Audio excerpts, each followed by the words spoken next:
3 in the morning. You're scrolling through your phone. Again.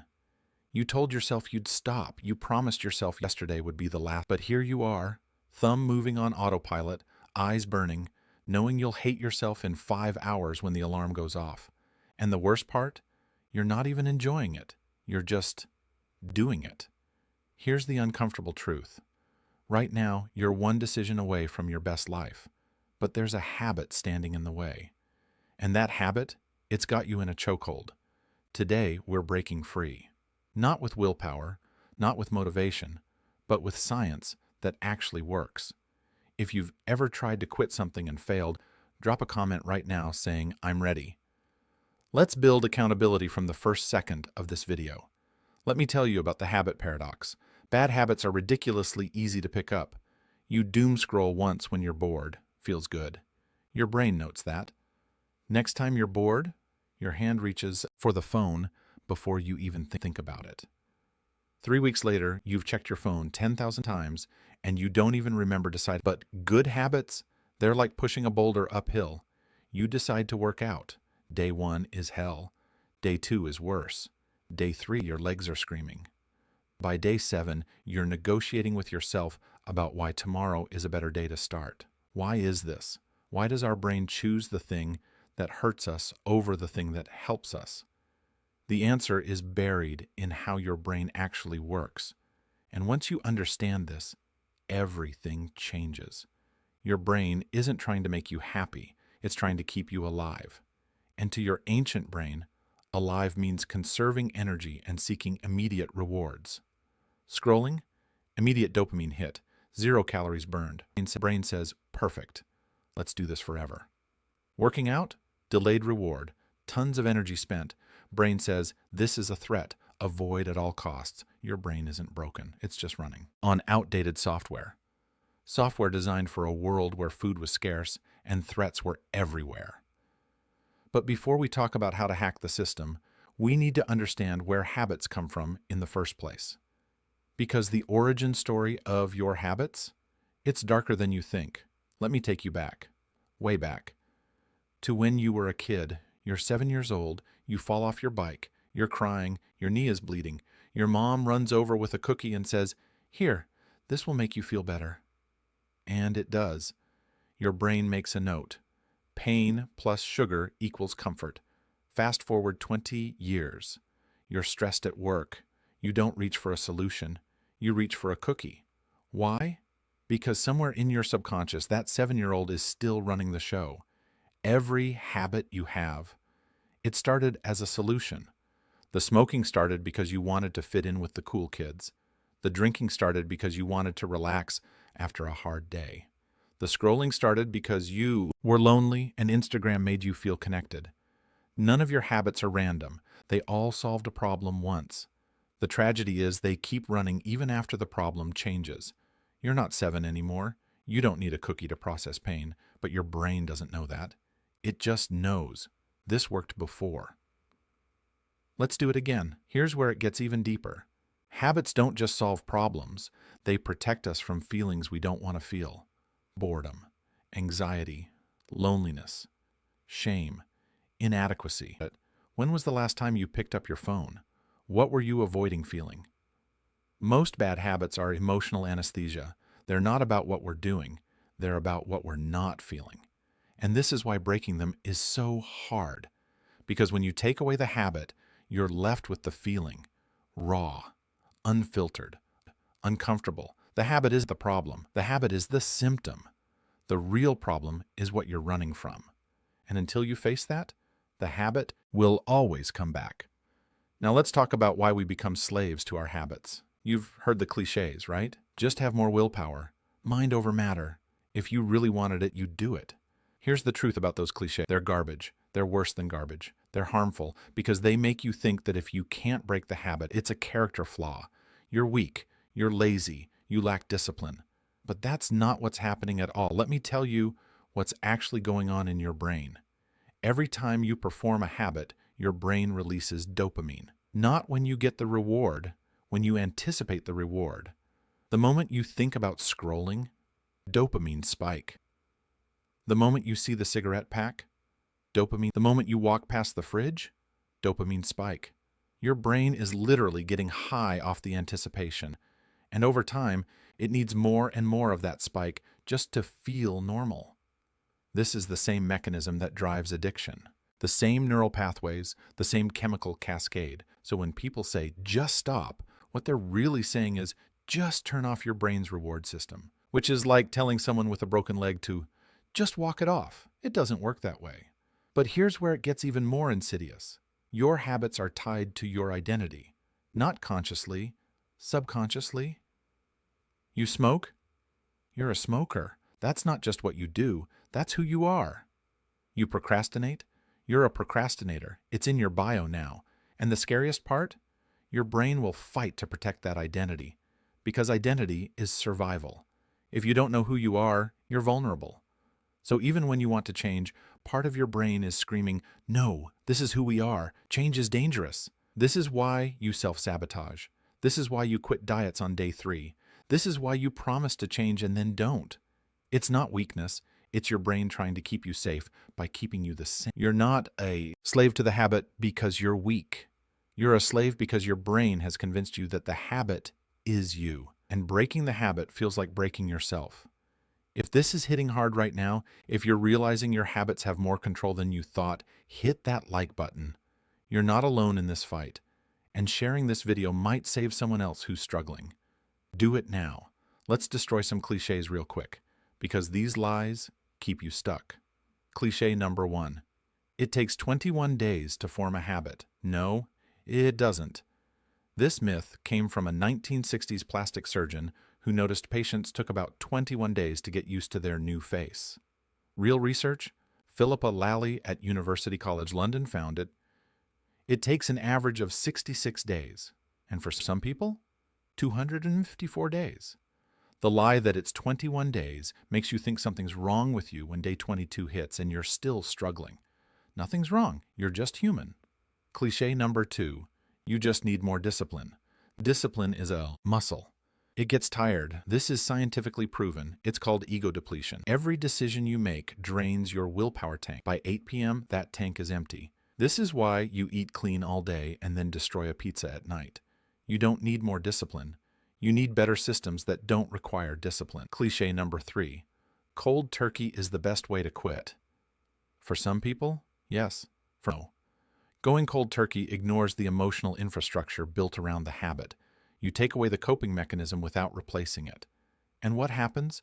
You white-knuckle it for a week, crash, binge harder than before, and now you feel like an even bigger failure. The most successful habit changes aren't about stopping. They're about replacing. Cliché number 4. You need to hit rock bottom before you change. This one's dangerous because it gives you permission to wait. I'll quit smoking when it becomes a real problem. I'll eat better when the doctor tells me I have to. I'll change. When I'm ready, you don't need rock bottom.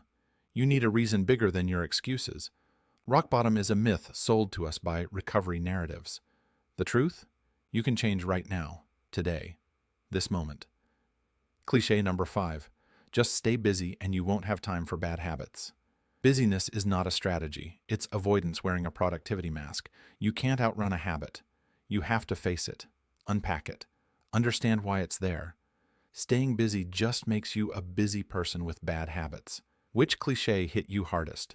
Which one have you been telling yourself? Drop it in the comments. Let's call out the lies we've been believing. Let's talk about what a habit actually is at the neurological level. Every habit has 3 parts: the trigger, the routine, the reward. Let's say you're stressed. That's the trigger. You reach for a cigarette. That's the routine. You feel calm. That's the reward. Your brain creates a neural pathway linking stress to smoking, to calm. Do this enough times and that pathway becomes a superhighway. The trigger happens, and before your conscious mind even kicks in, you're halfway through the cigarette. This is called the habit loop. And here's what's wild. You can't delete the loop. You can't just quit a bad habit. Your brain doesn't work that way. That pathway is carved into your neural wiring now, but you can rewire it. The trick isn't breaking the habit, it's replacing it. Dr. Charles Duhigg, who wrote The Power of Habit, studied this for years.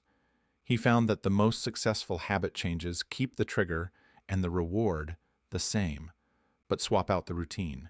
You're still stressed, you still need calm, but instead of a cigarette, you take 10 deep breaths. Same trigger, same reward, new routine. Do this enough and the new pathway gets stronger than the old one. The old habit doesn't disappear, it just fades into the background. Now let's go deeper. Why do habits develop in the first place? Your brain is an efficiency machine. It's processing millions of data points every second. It can't consciously evaluate every decision, so it creates shortcuts, patterns, habits. You don't think about brushing your teeth. You don't consciously decide how to tie your shoes. These are automated behaviors that free up your conscious mind for bigger problems. This is brilliant when it works for you. Brushing your teeth is an automated good habit. Working out every morning is an automated good habit, but the same system that automates brushing your teeth will automate scrolling your phone. The same system that automates going to the gym will automate junk food. Your brain doesn't distinguish between good and bad habits. It just distinguishes between automated and manual. The question is, what are you automating? And here's the kicker. Neuroscientist Wendy Wood found that 43% of what we do every day isn't a decision. It's a habit. Almost half your life is on autopilot. You're not consciously choosing most of your day. You're repeating yesterday. So if yesterday was scrolling, junk food, and procrastination, today will be too, unless you intervene. James Clear, author of Atomic Habits, takes this even further. He says the secret isn't changing what you do, it's changing who you are. Don't say, I'm trying to quit smoking. Say, I'm not a smoker. Don't say, I want to work out more. Say, I'm an athlete. Identity-based habits are unstoppable because they're not about behavior. They're about becoming. Every action you take is a vote for the person you're becoming. Smoke a cigarette? That's a vote for I'm a smoker. Skip the cigarette? That's a vote for I'm free. Collect enough votes and you win the election. You become that person. And when you are that person, the habits aren't hard anymore. They're just what you do. Pause the video right now. Think about one habit you want to drop. Ask yourself, what kind of person doesn't have this habit? Drop your answer in the comments. Let's start rewiring your identity together. All right, let's get tactical. Here's the exact framework to drop a bad habit and build a good one. Step 1. Identify your real trigger. Most people think they know why they have a bad habit. They're usually wrong. You think you scroll because you're bored, but maybe you actually scroll because you're anxious, or lonely, or avoiding something hard. Spend 1 week tracking your habit. Every time you do it, write down, where am I? What time is it? How do I feel? Who am I with? What happened right before?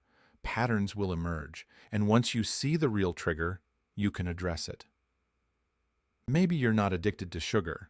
You're addicted to the break from stress. Maybe you're not addicted to alcohol. You're addicted to the escape from loneliness. Name the real enemy, then you can fight the real battle. Step 2. Make bad habits hard, good habits easy. This is the environment design principle, and it's a game changer. Want to stop eating junk food? Don't keep it in the house. You can't eat what's not there. Want to work out in the morning? Sleep in your gym clothes? Put your shoes by the bed. Remove every obstacle between you and the action. Want to stop scrolling? Delete the apps.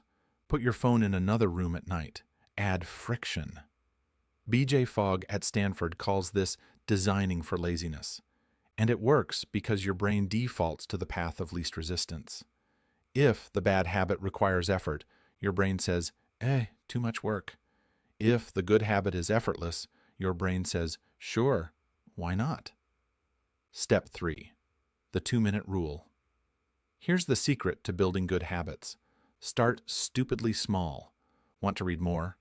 Don't commit to a book a week. Commit to 1 page a night. Want to meditate?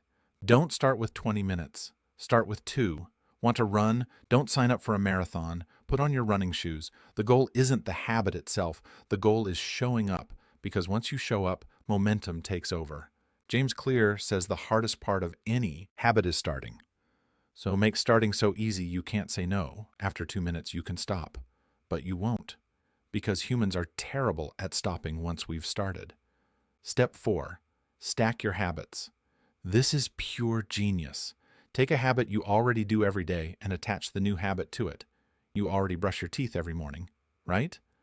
That's automatic. That's locked in. So make a rule. After I brush my teeth, I do 10 push-ups. After I pour my coffee, I write in my gratitude journal. After I close my laptop for the day, I go for a 10-minute walk. You're using the strength of an existing habit to pull a new habit into place. It's like drafting in cycling. Let the momentum of one habit carry the next. Step 5. Track everything. Get a calendar. Every day you do the new habit, put an X on that day. Your only goal? Don't break the chain. Jerry Seinfeld used this method to write jokes every single day. He said the chain became so satisfying that he didn't want to break it just for the sake of the chain. Sounds simple.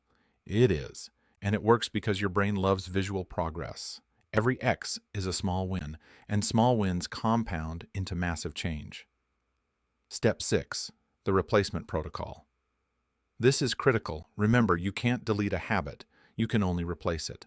So get surgical about this. What's the trigger? What's the reward? What's a healthier routine that gives you the same reward? Stressed and reaching for sugar? The trigger is stress. The reward is comfort. New routine? 5-minute walk, piece of fruit, call a friend. Same outcome.